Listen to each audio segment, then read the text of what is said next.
म्हणजे आपल्याला मेन पाण्याचा सोर्स म्हणजे आपलं पाणी कुठून मिळत असेल तर पावसाचं पाणी असतं. ते पावसाचं पाणी आकाशातून डोंगरावर पडतं.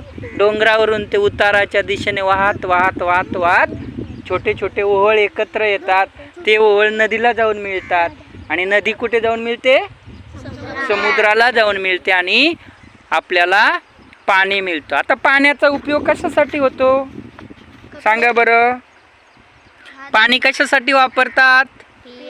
पिण्यासाठी, अजून हात धुण्यासाठी, आंघोळीसाठी, शेतीसाठी, कपडे धुण्यासाठी, बरोबर की नाही? मग आता हे सगळं जे पाणी आता आपण पिण्याचं नदीला जाऊन पाणी पितो का? नदीला जाऊन पाणी पितो का? नाही. मग आपल्याला जे पिण्याचं पाणी आहे ते आपल्याला विहिरीतून बोरिंग मधून आहे का नाही मिळत असतं, बरोबर?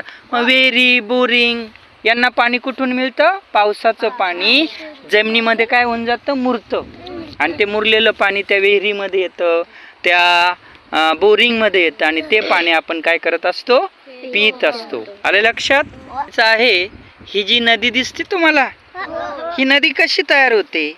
पावसाचं पाणी डोंगरासारख्या उंच भागावर सुद्धा पडतं. ते उताराच्या दिशेने वाहतं. अशा पाण्याचे असंख्य ओहळ एकत्र येऊन नदी तयार होत असते. नदी, डोंगर, दऱ्या, पठार व मैदाने यावरून ती वाहत असते. पाणी काय करत असतं? नदी, डोंगर, दऱ्या, पठार व मैदान यावरून ते वाहतं. कोण वाहतं? पाणी वाहतं. आता तुम्हाला लक्षात आलं का? हे डोंगर आहे, ही नदी आहे समोर, हे धरण आहे का नाही? हे झाडे आहेत आणि नद्या आहेत, बरोबर की नाही?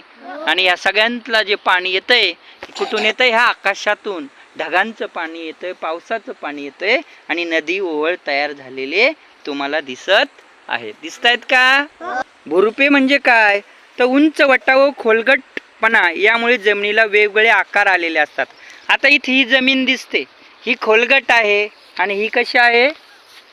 उंच आहे. दिसतंय का नाही? आपला शाळेचा जो भाग आहे तो उंचावर आहे आणि नदीचा हा जो भाग आहे हा खोलगट आहे. दिसतंय की नाही तुम्हाला? म्हणजे जमीन एका सारखी आहे का? कुठे खोलगट आहे, कुठे काशी आहे? उंच आहे, बरोबर? तिला वेगवेगळ्या प्रकारचा आकार तयार झाला. कुठे हे डोंगर आहेत, बरोबर की नाही? मग पर्वत, शिखर, डोंगर, टेकड्या, पठारे, मैदाने, खिंड आणि दरी ही काही भुरुपे आहेत. आलं लक्षात? जमिनीचा आकार वेगवेगळा आहे. कुठे उंचवटा आहे, कुठे डोंगर आहेत, कुठे दऱ्या आहेत,